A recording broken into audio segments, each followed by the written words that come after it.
right, well, it's dyno day. I'm kind of running around right now like a chicken with my head cut off, trying to get as much stuff done as possible. Right now I'm trying to check for boost leaks. It actually has been a while getting this going. I've had to rewire my compressor for 120 and find all the stuff that I need for it. But anyways, let's give her a try. Okay, so I've got the power-driven diesel boost leak test kit installed. I would love to know what some of you guys think about this. Are those two pieces there supposed to be touching, that round thing and that round thing? I've always had a problem with this one leaking. Okay, so shop air is connected, 30 psi. It's actually at about 21 right now, and this here is definitely leaking. This one here has always been an issue leaking. This, I don't know if it's called a boost elbow or what. Complete nightmare trying to get that thing sealed up. If you got any tips, I would love to hear them. So it was leaking. I kind of loosened it off, pushed the pipe over, tightened it up. It seemed to be sealed, but even when it's tightened, if you kind of pull on this pipe at all or anything, it starts hissing again. Next up, this one here needed to be just tightened a bit, and that went away. Those holes there, I don't think those go all the way through, but I better check that. This has all been torqued down as per instructions. It's like a 32-step process just for these top 8 bolts here. But I might have to snug her up a little bit and just try and get her sealed. All right, well, talk about boost leaks. Those 2 holes go right in there. As you can see, there's this little bracket here to hold the lines. I must have got these 2 grid heater holders, this one and this one, backwards, because over here there's another line holder contraption, kind of like this one here, and those bolts go in there. I mean, there is complete daylight in there. That is just wild. That's actually kind of scary that it still made 73 pounds of boost even with 2 open holes right in there. That is pretty wild. So I'm expecting a pretty dramatic increase in throttle response. So I'm gonna plug these up. They do need to get switched back around, but I just don't have time for it today. And yeah, it just is what it is. So I'm gonna get these plugged up and then take her for a drive and see if there's a difference. Okay, well, super bush league. It's got a couple screws in there. It is what it is. That will all get changed around and fixed. I just need something that's going to seal it up for today. Okay, this is no longer leaking, but we're back to leaking up on this one. This one has always been very, very, very problematic trying to get this sealed up. I got it down to a bit of a gentle hiss. I'll keep picking away at it. This might be as good as it gets, though. We'll see. This has just always been an issue. The truck's about as done as it's going to get. Boost leaks should be dramatically improved. I cannot believe that there was 2 open holes in there and that it still made 73 pounds of boost. That is insane. That one boost elbow, I just cannot get it sealed up, but it's way better than it was. Aside from that, I was hoping to do a little bit more diagnosing with the transmission today, but pretty much just out of time. It's about 1 o'clock now. I got to be there at 3, so I got to start getting ready and a couple of things to do first. But right now I'm just going to go for a quick drive and just see, is there a noticeable difference in throttle response? And if there is, great. And if not, we're going to have more work to do. All right, well, let me tell you, the truck is not nearly as done as I wish it was. I could probably spend another week horsing around with stuff. It is what it is, though. The last couple weeks have been pretty crazy, you know. We've been taking care of oil leaks and boost leaks and trying to get some new parts sorted out. And, you know, that fuel system was a big one. Like, this thing's really starting to come along, but I will tell you right now, it's not 100% ready. I've got a couple of minutes. I've actually just driven it up here. This is kind of my test loop that I always go on.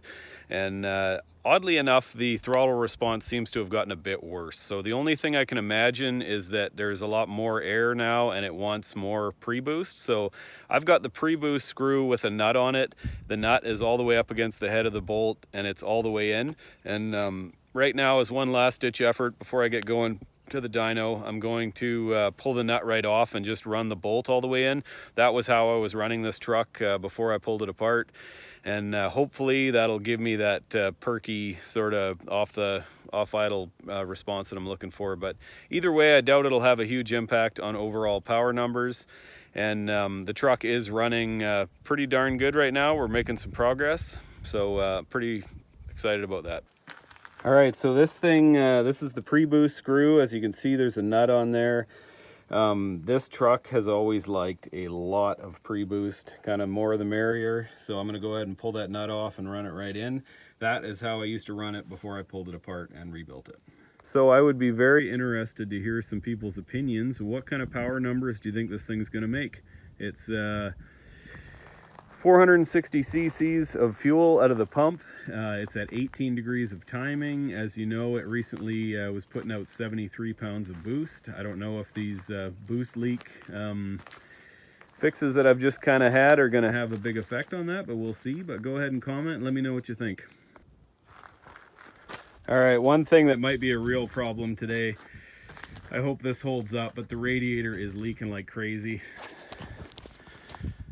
Just the other day it was leaking a bit. Actually, when I had the truck in there for the alignment, I put in a bottle of that radiator stop leak, and it has calmed it right down. Has barely been leaking at all, but for some reason she is leaking good. I've actually ordered a new radiator, and that's supposed to be in a few days, so hopefully this holds up today. This might get interesting.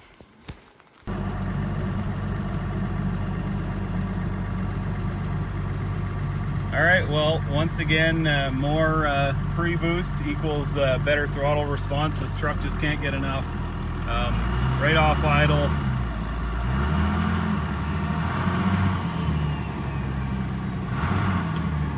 Just seems to be doing much better. See if I can show you on the boost gauge here. You know, that first getting up to 5 or 10 pounds of boost is just so important, and yeah, it seems to be doing it much better. I purchased a 700 horsepower fuel kit from Power Driven Diesel. They recommend that you probably need some pump work, which mine has been maxed out as far as I know.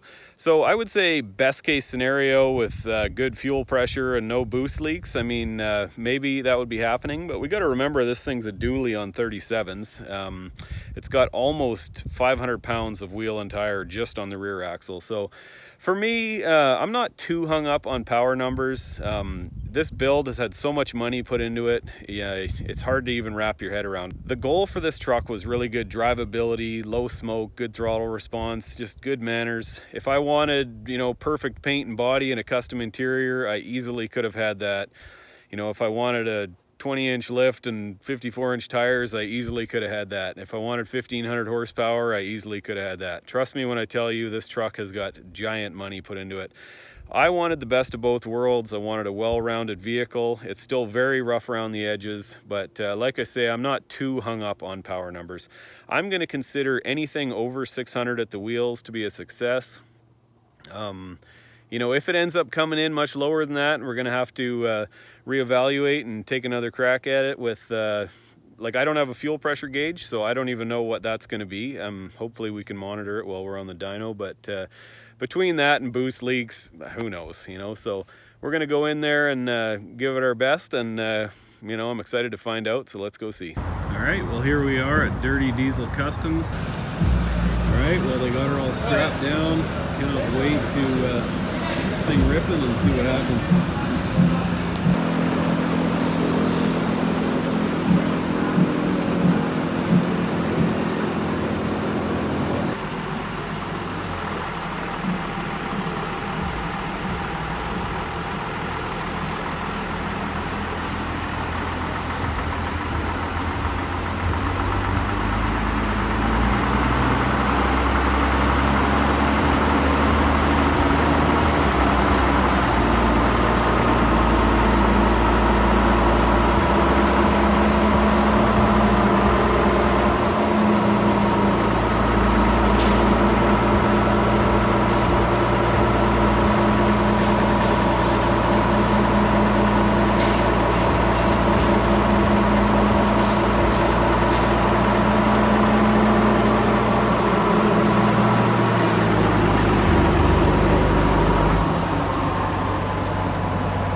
All right, well, we've done the first 2 runs. I think they're gonna do one more, just gonna let it cool down a little bit. I got an issue where there's a whole bunch of oil coming out at high boost.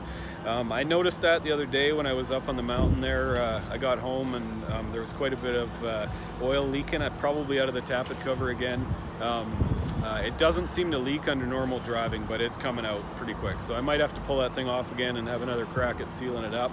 Anyways, it's going pretty good. The first one they did 3rd gear locked, and it came up as I think it was 545 horsepower and 1280 torque, something like that. So we're in the ballpark. I definitely have some boost leaks right now, and I can't confirm if fuel pressure is where it should be or not. So, you know, like I said, I was shooting for anything over 6, but you know, considering there's almost 500 pounds of wheel and tire on that rear axle alone, that is pretty decent. So I love the way it drives, and like I said, this was never about giant horsepower. I just want something good and spunky. As you can see, the amount of oil coming out is pretty dramatic, but it doesn't seem to be going under normal, it doesn't seem to be leaking under normal conditions though, so we'll see. That'll be an issue that'll get sorted out at some point.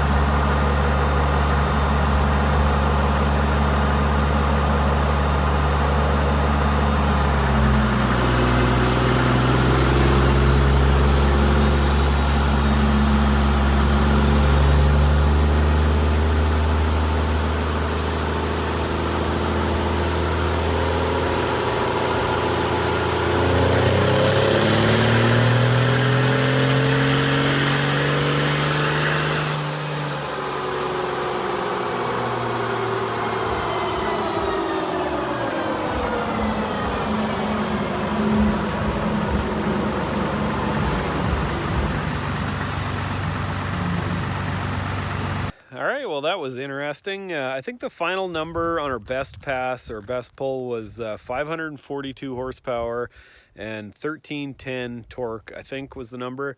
A little bit short of the 600 I was hoping for. I mean, I was hoping for 700, but the reality is there's a couple of things that are really stacked against us. First of all, definitely have some boost leaks going on.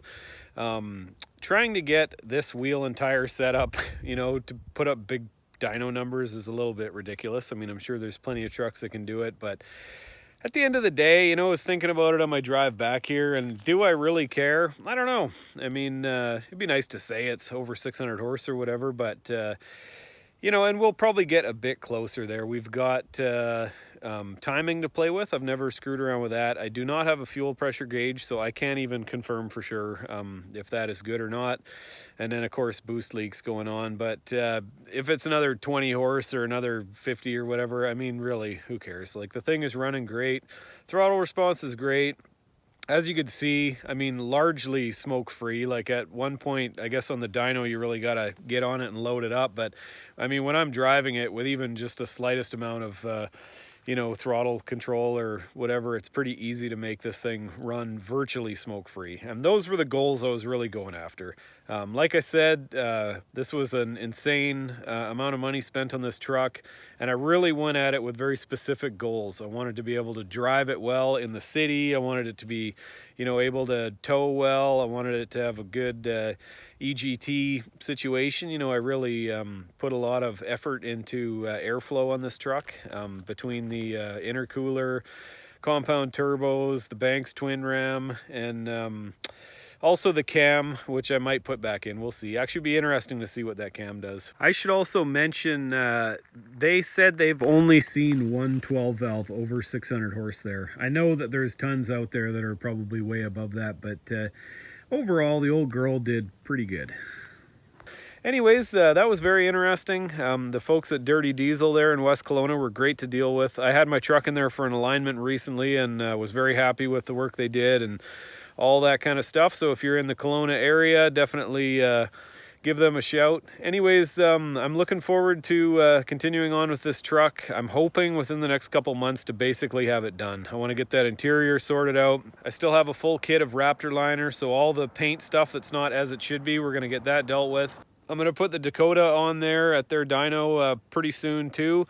I'm not expecting any big numbers. That thing's bone stock. It's probably 180 horse at the wheels, but I'm looking for a baseline on that. So as I start getting into nitrous and heads and whatnot, we can at least have something to build on. Okay, so thank you so much for coming along. I really had a lot of fun doing this, and we'll see you on the next one.